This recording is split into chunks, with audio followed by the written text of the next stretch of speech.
काम करने का संकल्प लिया है। आज जब भारत प्रगति के पथ पर आगे बढ़ रहा है, मुझे विश्वास है कि उनके सिद्धांत और उनका आशीर्वाद ऐसे ही भारत भूमि को प्रेरणा देता रहेंगे। साथियों, पिछले 10 वर्षों में भारत ने जो गति हासिल की है, बड़े लक्ष्यों को प्राप्त करने का जो हौसला पाया है, यह अभूतपूर्व है साथियों। और इसलिए नहीं कि मैं कह रहा हूं, दुनिया गाजे बाजे के साथ बोल रही है। भारत ने आज हर क्षेत्र में जो ऊंचाई हासिल की है, उसने हर देशवासी को एक बड़े संकल्प के साथ जोड़ दिया है। और ये संकल्प है विकसित भारत का। अब देश न छोटे सपने देख सकता है और देश न अब छोटे संकल्प ले सकता है। सपने भी विराट होंगे, संकल्प भी विराट होंगे।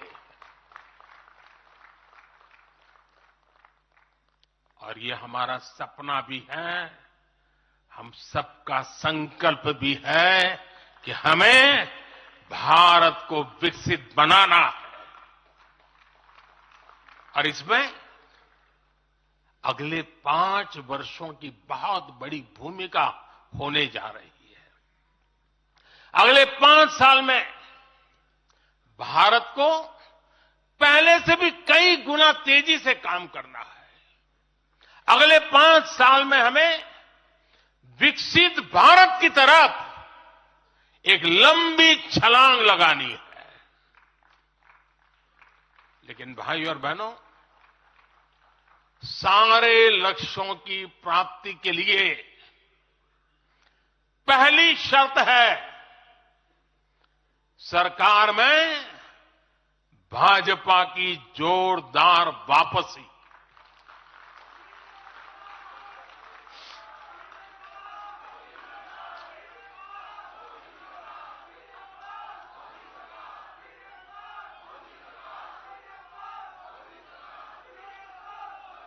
आज विपक्ष के नेता भी एनडीए सरकार 400 पार के नारे लगा रहे हैं।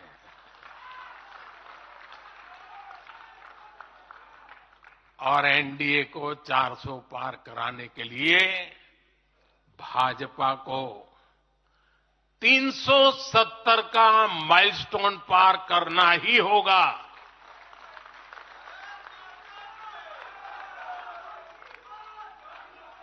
साथियों, कई बार लोग मुझसे कहते हैं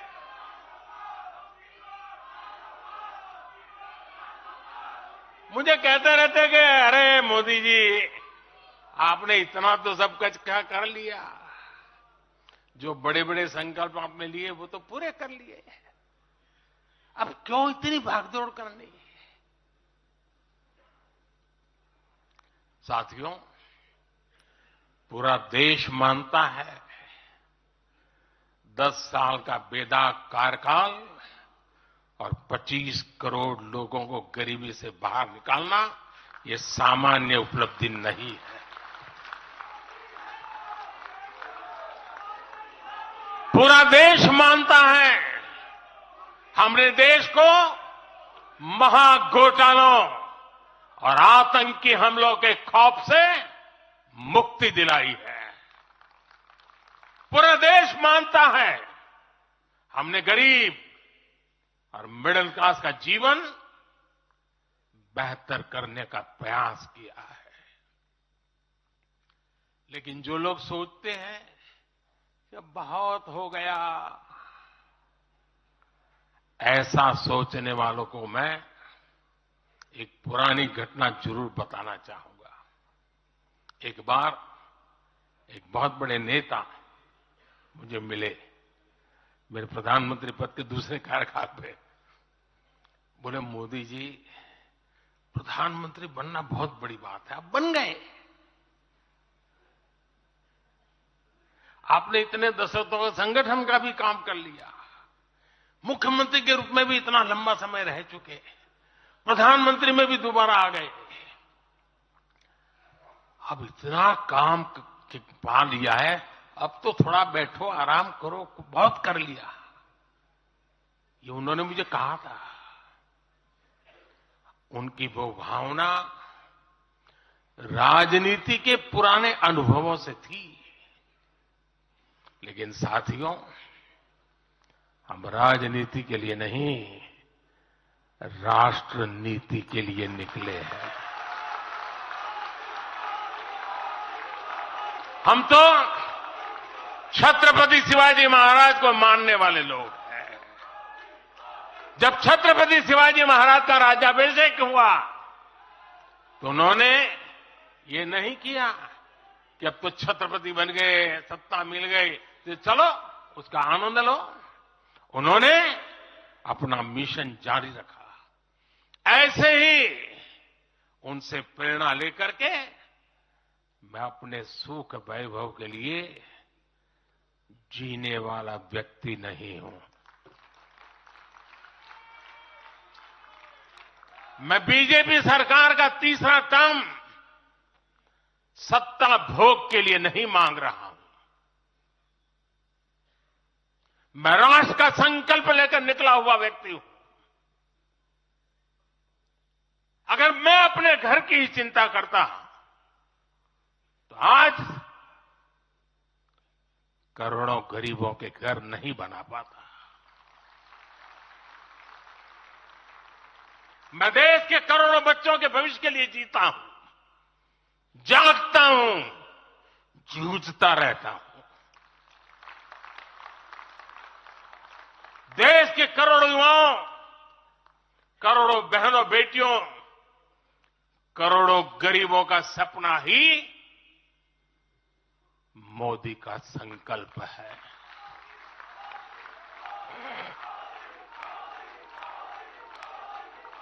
और इस संकल्प की पूर्ति के लिए ही हम सब सेवा भाव से दिन रात एक कर रहे हैं। 10 वर्षों में हमने जो हासिल किया, साथियों, वो तो एक पड़ाव मात्र है। मंजिल तक पहुंचने का एक नया विश्वास है। अभी हमें देश के लिए, कोटि कोटि भारतीयों के लिए, हर भारतीय का जीवन को बदलने के लिए बहुत कुछ हासिल करने का सपने हैं, संकल्प है, और उसके लिए बहुत से निर्णय भी बाकी है। साथियों, आज भाजपा युवा शक्ति, नारी शक्ति, गरीब और किसान की शक्ति को विकसित भारत के निर्माण की शक्ति बना रहा है। पहले लोगों को लगता था कि सरकारें बदलती हैं, व्यवस्था नहीं बदलती। हमने सच्चे अर्थ में सामाजिक न्याय की भावना से हर व्यवस्था को पुरानी सोच, पुरानी अप्रोच से बाहर निकाला। जिनको किसी ने नहीं पूछा, हमने उन्हें पूछा है। इतना ही नहीं, हमने उसको पूजा है। आदिवासियों में भी सबसे पिछड़ी जनजातियों को पहले किसी ने नहीं पूछा। हमने उनके लिए पीएम जनमन योजना बनाई।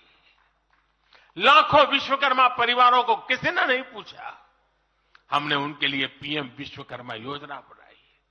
रेहड़ी, ठेले, फुटपाथ पर काम करने वाले लाखों साथियों के बारे में किसी ने नहीं सोचा, हमने उनके लिए पीएम स्वनिधि योजना बनाई। साथियों, पहले की सरकारों ने महिलाओं के हितों की, उनके जीवन में आ रही परेशानियों की भी कभी चिंता नहीं की। हमारे यहां बेटियों को गर्भ में ही मार डालने की कितनी विराट समस्या थी। हमने इसके लिए सामाजिक चेतना, साथ साथ कड़े कानून, दोनों का सहारा लिया। पहली बार देश में